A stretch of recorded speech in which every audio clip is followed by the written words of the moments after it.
SYL के मुद्दे पर सुप्रीम कोर्ट में जिस तरीके से तल्ख रुख अख्तियार किया गया है और यह भी कहा गया है कि मजबूर न किया जाए कोई सख्त आदेश देने के लिए, पंजाब को साफ तौर पे ये चेताया है। 2 महीने में सर्वे भी इसको लेकर के होगा जो कि केंद्र सरकार की तरफ से किया जाएगा कि वास्तविक स्थिति क्या है। हमारे साथ हरियाणा प्रदेश के कैबिनेट मंत्री कंवरपाल गुर्जर हैं। सर, कैसे देखते हैं सुप्रीम कोर्ट के इस निर्देश को? हालांकि इससे पहले भी हरियाणा के फेवर में ही जो निर्देश है वो आते रहे हैं, लेकिन पंजाब का रुख जो है वो हमेशा बेरुखी वाला ही होता है, इस पर सकारात्मक देखने के लिए नहीं मिलता।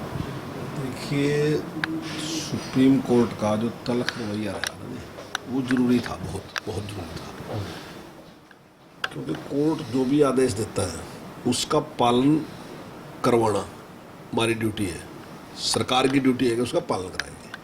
लेकिन अगर वो हमारे लिए आदेश है तो उसका पालन करना भी हमारी ड्यूटी है। कोई भी सरकार है, चाहे पंजाब की है, चाहे हरियाणा की है, देश की किसी भी जो सरकार है, तो करना और कराना दोनों जिम्मेदारियाँ सरकार की हैं। लेकिन पंजाब की सरकार इस चीज़ को गंभीरता से नहीं ले रही और उसका जो रवैया रहा वो बिल्कुल गैर जिम्मेदाराना रहा, पहले भी और आज भी, कि उसने उसकी चिंता नहीं की, परवाह नहीं की। और मेरा ख्याल है इसी वजह से सुप्रीम कोर्ट ने अपनी तलख टिप्पणी की। बहुत बड़े बड़े निर्णय हमने देखे, क्योंकि केंद्र सरकार इस मामले में भी पार्टी है। धारा 370, राम मंदिर जैसे विषय जिन पर केवल सियासत होती नजर आई थी। एसवाईएल भी एक ऐसा ही विषय है जिस पर सियासत होती है, केंद्र भी पार्टी रहता है, हरियाणा के नेता अलग बयान देते हैं, चाहे बीजेपी के ही क्यों ना हो, पंजाब के अलग बयान देते हैं, पंजाब को ध्यान में रखते हैं। बिल्कुल सही बात है। ये मसला बहुत पहले जब हम अलग अलग हुए थे उसी समय इसका समाधान हो जाना चाहिए था, इतना लंबाई खींचना नहीं चाहिए था। फिर बाद में कहीं इसका फैसला हुआ भी, लेकिन वो भी इम्प्लीमेंट होया नहीं। राजीव लंगोवाल समझौता है वो भी इसमें है नहीं, और इसमें भी राजनीति है, मैं मानता हूँ, इसमें कोई दो राय नहीं कि यहाँ हमारी तरफ से भी राजनीति, उस साइड से भी राजनीति है। लेकिन नुकसान जो है जनता का है, उसमें हमेशा ही नुकसान जनता को उठाना पड़ा। और पंजाब के लोगों को भी इस प्रकार से तैयार कर दिया कि कोई मतलब आने वाले टाइम में कोई भी आदमी इस फैसले को मतलब इम्प्लीमेंट करते 10 बार सोचे। लेकिन पहली बार हरियाणा में एक ऐसी सरकार आई जिसने, मैं समझता हूँ कि पिछले 9 साल में कोई भड़काऊ बयान नहीं दिया आज तक। एक सिंगल बयान भी आज तक कोई ऐसा भड़काऊ बयान नहीं दिया गया कि अब ये कर देंगे वो कर देंगे, कुछ नहीं कहा गया। तो बहुत ही शांतिप्रिय तरीके से अपनी बात रखी है हमेशा, और बात भाईचारे की रखी कि भाई हम अलग अलग थोड़ी है, एक ही तो है। हम कल तक इकट्ठा स्टेट थे, आज ठीक है प्रशासनिक दृष्टि से जरूरत पड़ी अलग अलग है, पंजाब अलग है, हरियाणा अलग है। आज भी लोग बातचीत में भी यही कहते हैं कि पंजाब हमारा बड़ा भाई है।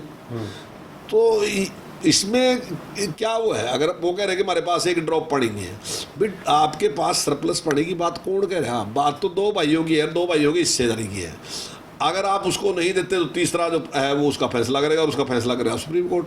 तो सुप्रीम कोर्ट जो फैसला कर रहा है फिर तो उसको मानना चाहिए कि भाई ये फैसला है, इसको। अब वो कहेंगे पानी नहीं है, जैसे तो जमीन डिनोटिफाई कर देते हैं, रेजोल्यूशन ले आते हैं विधानसभा के अंदर। आप देखते बिल्कुल, ये सब जब कोर्ट में चल रहा था तभी की बातें बता रहे हैं। देखिए, टाइम पे अपने राजनीतिक स्वार्थों के लिए बहुत लोगों ने फैसले लिए। सरदार अमरिंदर सिंह जी जब मुख्यमंत्री थे, हालांकि आज वो हमारी पार्टी में ही है, लेकिन उन्होंने एक फैसला लिया था कि जितने भी फैसले उन्होंने पहले लिखी है वो सारे फैसले वो रद्द करते हैं, उन्होंने कर दिए। उसके विरोध में हमने उस टाइम अपनी सदस्यता से इस्तीफा भी दिया था। हम 6 विधायक थे उस टाइम, 6 के 6 विधायकों ने हमें इस्तीफा भी दिया था। मैं समझता हूँ वो भी गलत निर्णय था, बिल्कुल गलत निर्णय था, वो भी कोई सही निर्णय नहीं था, बिल्कुल गलत था।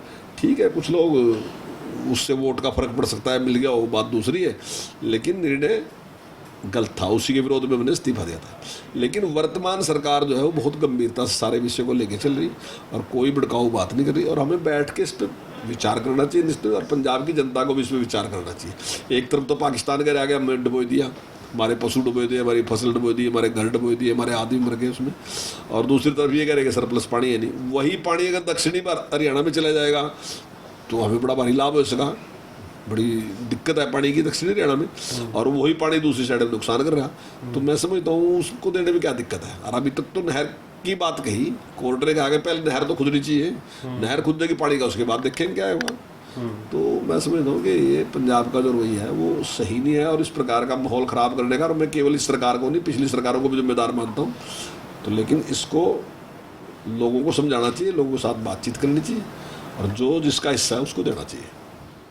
अभी एनजेडसी की बैठक हुई थी, नॉर्थ जोन काउंसिल की, केंद्रीय गृह मंत्री अमित शाह की अध्यक्षता में, तमाम जो राज्यों के मुख्यमंत्री थे वो उसमें मौजूद थे। ये मुद्दा भी आया, फिर वही रवैया पंजाब का, हम हाँ पानी नहीं दे मैं तो यही कह रहा था जी, मैं भी यही मानता हूँ कि अभी जब रखा तब भी उन्होंने नहीं कहा कि एक ड्रॉप पानी हमारे फालतू नहीं है, हमारे पास सरप्लस पानी नहीं है। सरप्लस पानी की तो बात ही नहीं रही ना, बात तो इससे की रही जो हमारा हिस्सा है वो मांग रहे।